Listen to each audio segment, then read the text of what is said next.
Rreshjet e vazhdueshme të shiut që kanë bizotëruar jugun e vendit gjatë këtij viti kanë sjellë vonesa të ndjeshme në punimet bujqësore, veçanërisht për fermerët që merren me breshtari, ullinj dhe pemë frutore. Kushtet e pafavorshme atmosferike kanë penguar proceset e krahasitjes dhe spërkatjes, të cilat janë vendimtare për mbarvajtjen e sezonit dhe për një prodhim cilësor. Sipas specialistëve të bujqësisë, deri më tani është realizuar rreth 60% e proceseve të planifikuara të punës. Ata theksojnë se fermerët duhet të përfitojnë nga çdo mundësi që ofron moti, edhe nëse koha përmirësohet vetëm për 2 apo 3 orë, për të vijuar me punimet.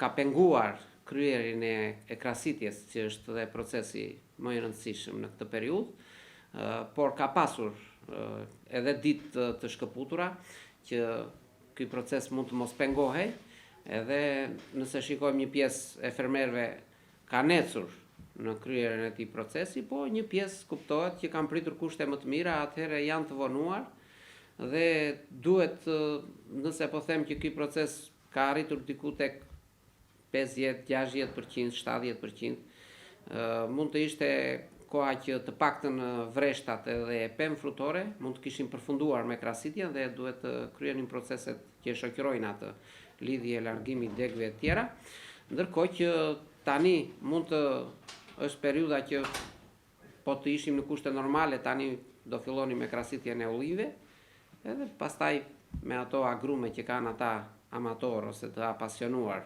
për të kryer tek ne. Sidoqoftë, në kushtet që jemi, duhet vlerësuar qoftë edhe periudha të shkurtra ditore, pra qoftë edhe 2-3 orë nëse koha të lejon, atëherë duhet kryer së pari krahasitja dhe pastaj proceset e tjera.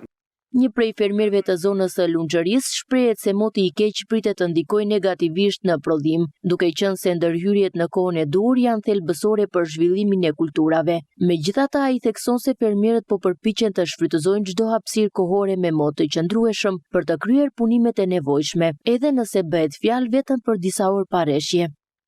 Në periudhën e tanishme merremi me krahasitjen. Ka filluar krahasitja, duhet të kishte filluar krahasitja, po për shkak të rreshjeve nuk është bërë, se nuk ndihmon.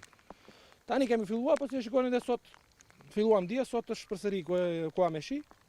Ngelëm edhe sot. Pas krahasitjes fillojmë me plerimin, edhe më vonë pastaj fillojmë me spërkatjet pranverore të pemëve. Në qoftë se vazhdon, po patjetër normalisht ndikon për keq. Dëmtime deri tani jo, nuk kemi patur.